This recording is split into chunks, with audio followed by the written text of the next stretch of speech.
Disclaimer: it's inspired by reality, shaped by imagination.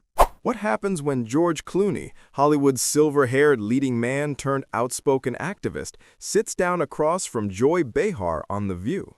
You'd expect witty banter, maybe a charming story about his latest project. Instead, what unfolded was one of the most explosive celebrity confrontations in daytime television history. The topic sounded harmless enough at first. Is Hollywood too political?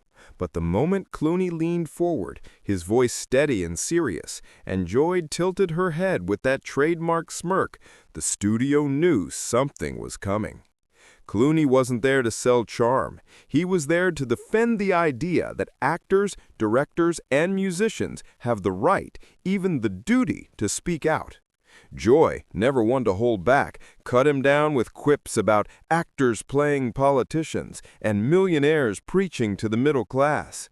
The tension escalated, the audience gasped, and before long, Clooney's legendary cool exterior cracked into visible rage. He wasn't playing a role anymore. He was fighting for something he believed in. What followed? A clash so sharp, so personal, that even Whoopi had trouble keeping the peace. This wasn't just another talk show spat. This was George Clooney versus Joy Behar, and it left fans stunned, critics buzzing, and the internet on fire. The stage lights dimmed as the familiar theme music of The View played, and the audience broke into cheers. Joy Behar sat at the table, papers neatly stacked, eyes sharp behind her glasses. She knew today's guest wasn't just another actor promoting a film.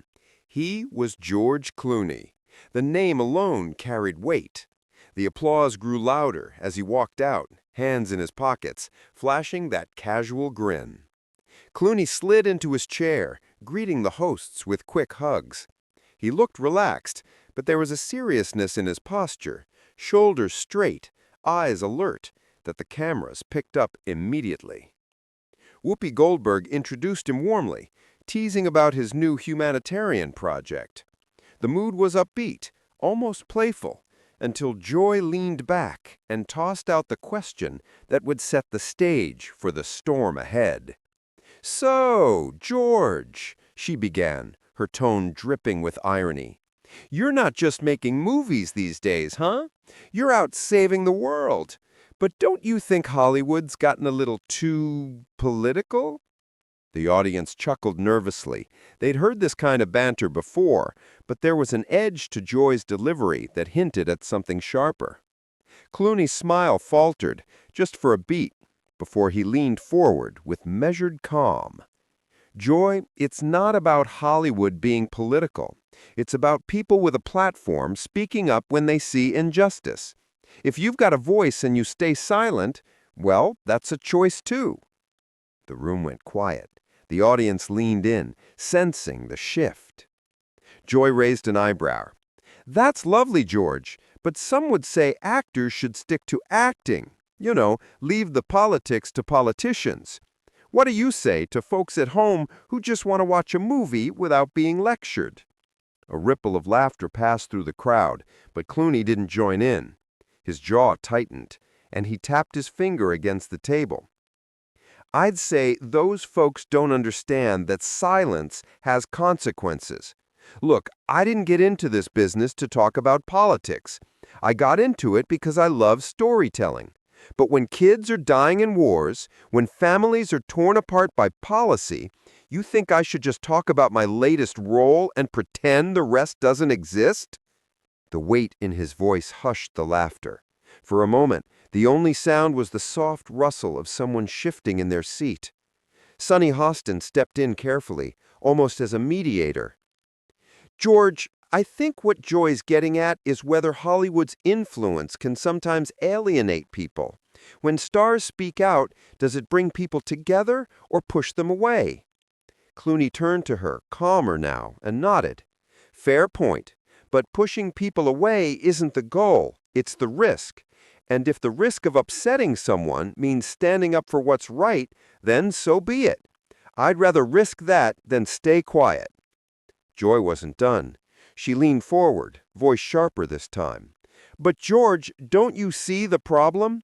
You're a millionaire actor telling working-class Americans what they should care about. Isn't there something a little hypocritical about that? The audience reacted instantly. Half gasps, half cheers. Clooney's head snapped toward her, the grin completely gone. His eyes flashed, and the tension thickened like fog over the stage. Hypocritical? He repeated, his tone icy. Joy, I grew up in Kentucky. My father was a newsman. My mother worked. We weren't rich. I know what working-class families go through, and I don't pretend to speak for them. But if I can shine a spotlight on something that matters, why shouldn't I? The crowd clapped, some rising to their feet. Joy held her ground, smirking slightly, as if she'd been waiting for that very explosion. You shine your spotlight, George, but don't be surprised if people think it's blinding instead of enlightening. The air crackled. The audience was split, some clapping for Joy's sharpness, others cheering Clooney's passion. Whoopi glanced down the table, eyes wide, clearly aware that this was only the beginning. And though Clooney leaned back, pretending to relax, his hand gripped the edge of the table tightly. The charm was slipping, the sparks had landed, and the fire was only moments away from spreading. The table felt smaller now, as if the air itself had pulled tighter around the two of them. Joy crossed her arms, a sharp grin tugging at her lips. Clooney sat forward, his hands pressed flat against the table, the casual movie star aura completely gone. He looked like a man ready to argue, not entertain. George, I'm not saying you don't care, Joy said, her tone short but deliberate. But don't you think there's a danger in celebrities believing their fame automatically makes them experts? Just because you're famous doesn't mean you know what's best for everyone. The audience clapped in bursts, clearly divided. Some nodded in agreement with Joy, but others shook their heads, waiting for Clooney's rebuttal. His voice rose, controlled but charged. And politicians are any better? Joy, we live in a world where politicians take money from corporations and ignore people's struggles. At least I don't pretend I have all the answers. I just refuse to sit in silence while bad things happen. The applause this time was louder, rolling through the room. Clooney leaned in closer, locking eyes with Joy. His face was firm, jaw clenched. Joy chuckled, shaking her head. Oh, that sounds noble, George, but it's still showbiz. You go to the UN, you give speeches, you get applause. It's all a performance, and the people at home, your so-called audience, they see right through it. Gasps echoed from the crowd. The comment hit a nerve. Clooney's hands gripped the table so tightly his knuckles whitened.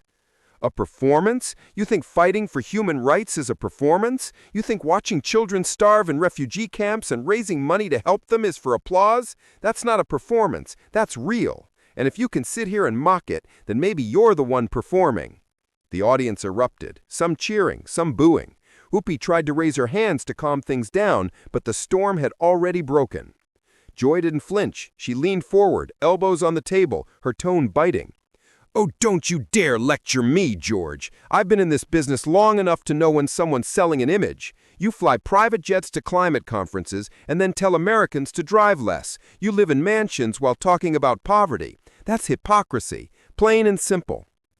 The audience roared, gasps, laughter, even some clapping at the sharpness of her attack. Clooney's face flushed red, his voice louder now, almost booming.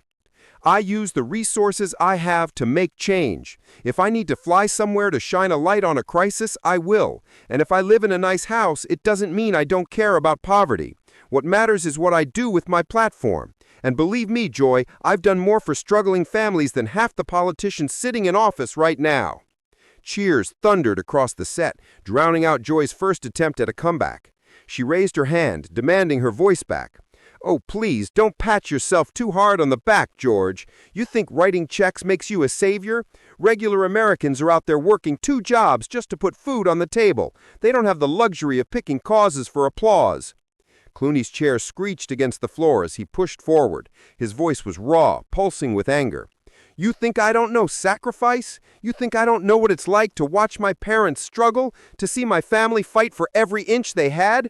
Don't sit there and act like I've forgotten where I came from. I'm not blind to the real world, Joy. I came from it. The studio was electric. The audience clapped. Some shouted support, others muttered disapproval. A woman in the front row put her hand over her mouth, whispering, "Oh my God," as the tension grew almost unbearable.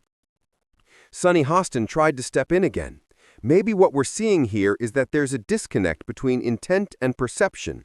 George, you intend to use your fame for good, but Joy's pointing out how it looks to people at home. But Clooney barely heard her. His chest rose and fell sharply, and his eyes locked back on Joy. How it looks? If people care more about how it looks than what it does, then we're all doomed. I don't care how it looks. I care that lives are saved, that change happens. Joy smirked, lifting her chin. Oh, and I care that ordinary people feel heard instead of preached to. Maybe that's where you and I differ, George. The audience split again, half clapping, half groaning. The tension wasn't easing. It was climbing higher, sharp as a live wire sparking across the table. Clooney leaned in so close it looked like he might leap to his feet. Joy stared back, unblinking, daring him to lose control. It wasn't just a clash anymore. It was a battle of wills, and neither of them showed any sign of backing down. The room was alive with conflict. Cheers, boos, gasps, nervous laughter. The polite stage interview had collapsed into something raw, visceral, and utterly unforgettable. And this was only the middle of the fight. The energy in the studio had reached a fever pitch. Every eye in the audience was fixed on George Clooney and Joy Behar. Whoopi looked ready to step in at any moment, her hand hovering just above the desk, as though she might call time out like a referee in a boxing match. But before she could, Clooney let out a sharp breath, leaned back, and then leaned forward again, his voice low and trembling. "You think this is all about image, Joy? You think it's about applause?" He paused, shaking his head, his eyes suddenly darker, more vulnerable. "Let me tell you something I don't talk about on shows like this. My wife and I, we've been in refugee camps. I've held children who couldn't even speak because they were so traumatized. I've stood with parents who had to bury their kids because no one listened soon enough. And you want to tell me it's a performance?" The room fell into silence. You could hear the creak of a chair as someone in the back shifted uncomfortably. The audience's earlier energy evaporated, replaced by something heavier: respect, unease, anticipation. Joy blinked, her smirk faltering for the first time. She opened her mouth as if to reply, but Clooney didn't give her the chance. His voice rose, charged with something more than anger. It was pain. "When you sit there and say I'm just another actor with a cause, you erase those moments. You erase those families. Do you know what it's like to look a father in the eye as he holds his dying child and ask you to tell the world, to beg you to use your voice because no one else will listen?" His hand slapped the table, not in rage, but in anguish. The sound echoed. Gasps rippled through the audience. A few clapped instinctively, but most sat frozen, stunned by the weight in Clooney's words. Joy shifted in her seat. For once her posture wasn't defiant, it was hesitant. She tried to interject with a softer tone. "George, I didn't mean to belittle your—" But Clooney pressed on, his voice breaking. "My father used to tell me, if you see something wrong and you don't speak up, you're part of the problem. He didn't raise me to sit comfortably in silence. And yes, I'm privileged now, I know that. But that privilege means I have the resources to do something, to try. And if people roll their eyes, fine, I'll live with that. But I won't live with the guilt of knowing I stayed quiet while others suffered." The audience broke into applause, loud, rolling, emotional. Some stood to their feet, clapping with tears in their eyes. The camera cut to a woman in the front row dabbing her face with a tissue. Clooney's eyes glistened, and for the first time all night, his voice trembled with emotion instead of rage. Joy swallowed hard, clearly caught between her role as provocateur and the reality of what Clooney had just shared. She adjusted her glasses, her tone quieter now. "George, I can respect that. I don't doubt your heart's in the right place, but the truth is, some people at home don't see those refugee camps. They just see a millionaire actor telling them how to live. That's the disconnect." The audience murmured, some nodding, others shaking their heads. Clooney didn't lash out this time. He leaned back, his expression softening, though the intensity still burned in his eyes. "I get it," he admitted, his voice hoarse. "I get that not everyone sees what I've seen. But if the worst thing people say about me is that I cared too much, or that I use my platform to try, even if it annoyed them, then I'll take that. I'd rather be mocked for trying than praised for staying quiet." The audience erupted again, this time almost unanimously, cheers, whistles, clapping, like the release of built-up tension. Whoopi leaned back, visibly relieved that the moment had shifted from pure confrontation to something raw and resonant. But Joy wasn't about to give him the last word. She leaned in again, though her voice carried less bite and more challenge. "And what about the Americans here who feel like their struggles are ignored, who feel Hollywood speaks louder about issues abroad than about the problems right here at home?" Clooney didn't hesitate. His voice steadied, but his eyes still carried fire. "Then we need to do better. I need to do better. But don't tell me not to care about the rest of the world. We're all connected, Joy. Pretending otherwise doesn't make anyone safer or stronger. It just makes us smaller." The room filled with applause once more, long and sustained, as Clooney leaned back in his chair, finally exhaling. He looked drained but resolute, his raw confession hanging in the air like smoke that refused to clear. For the first time, Joy didn't fire back immediately. She stared at him, lips pursed, almost thoughtful. The tension hadn't disappeared, it was still there simmering, but the dynamic had shifted. Clooney wasn't just angry anymore, he had bared something deeper. And in doing so, he'd pulled the audience firmly onto his side, at least for now. The emotional flashpoint had arrived, and nothing about the conversation would ever be the same again. The air in the studio was thick enough to cut. Clooney's voice still echoed in the audience's ears, his story of refugee camps hanging over the room like a shadow. But Joy Behar wasn't done. If anything, the emotional weight only sharpened her resolve. She leaned forward, clasping her hands on the desk, her eyes narrowing.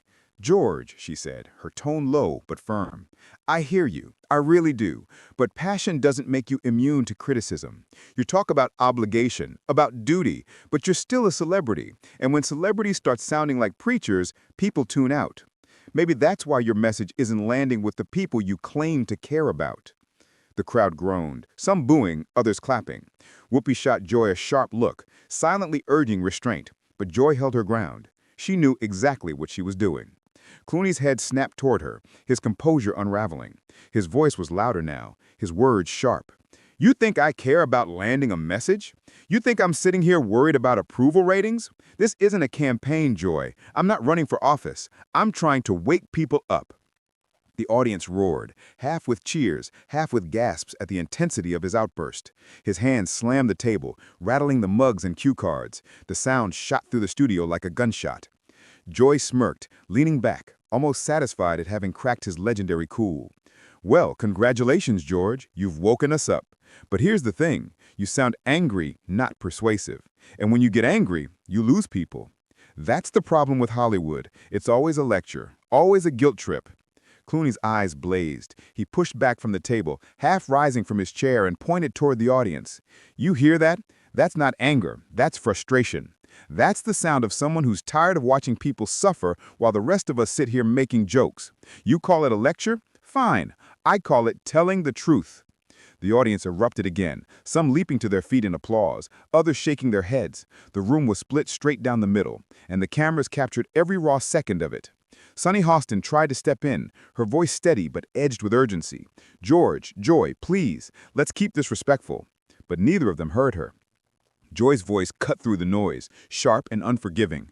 "And what truth is that, George? That you're the chosen one? That the world needs George Clooney to swoop in and fix it? You're not a savior, you're an actor, and sometimes actors just want actors to act." The words landed like a blow. The crowd gasped audibly, the sound swelling through the studio. Whoopi threw up her hands. Okay, hold on." But Clooney was already on his feet now, pointing directly at Joy. His voice thundered, raw and unpolished.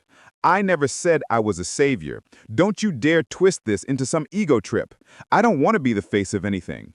I just want people to care. And if that makes me the villain in your eyes, so be it." The audience erupted in applause, the noise so loud it rattled the microphones. Some booed Joy, others cheered her for standing her ground. The chaos swallowed the set whole. Whoopi finally banged her hand on the desk. "All right, that's enough," she shouted, her voice booming with authority.